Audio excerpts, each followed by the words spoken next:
comité technique de pilotage sur le rapport annuel de l'État de mise en œuvre des transferts de compétences et des ressources de l'État aux collectivités territoriales pour l'exercice 2021. La rencontre s'est tenue ce matin sous la présidence du colonel Abdoulaye Maïga, ministre en charge de l'administration territoriale, chef du gouvernement par intérim. L'exercice permet d'apprécier la pertinence des actions mises en œuvre dans le cadre du transfert des compétences aux collectivités. Bemba Sibi. Le transfert de compétences et des ressources de l'État aux collectivités territoriales est une étape déterminante dans la réussite du processus de décentralisation. Et la réunion du comité technique de pilotage des transferts de compétences et ressources de l'État aux collectivités territoriales est le baromètre pour évaluer les acquis de la décentralisation dans notre pays. La décentralisation n'a de pertinence que par la satisfaction que les populations en tirent. Cette quête de recherche d'un équilibre entre le rôle de l'État et celui des collectivités territoriales est une préoccupation du gouvernement de transition.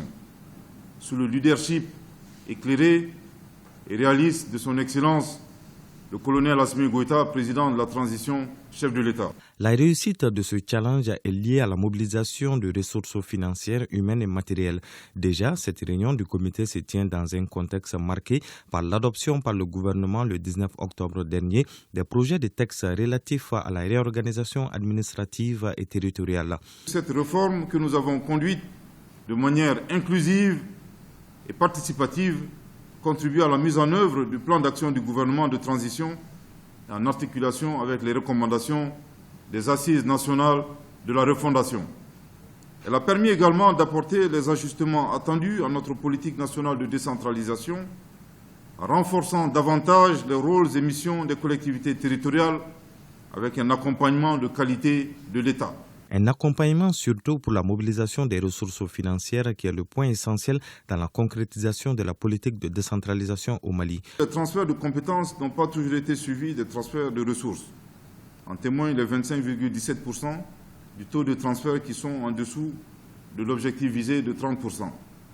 Toutefois, ce taux, malgré les difficultés, est une source de satisfaction. Il est supérieur à l'objectif de l'UEMOA qui est de 20% de transfert des ressources de l'État aux collectivités territoriales assignées aux États membres à l'horizon 2030. Ce qui traduit la volonté du gouvernement à accompagner les collectivités territoriales dans leur action, des actions qui visent en premier lieu l'amélioration des conditions de vie des populations.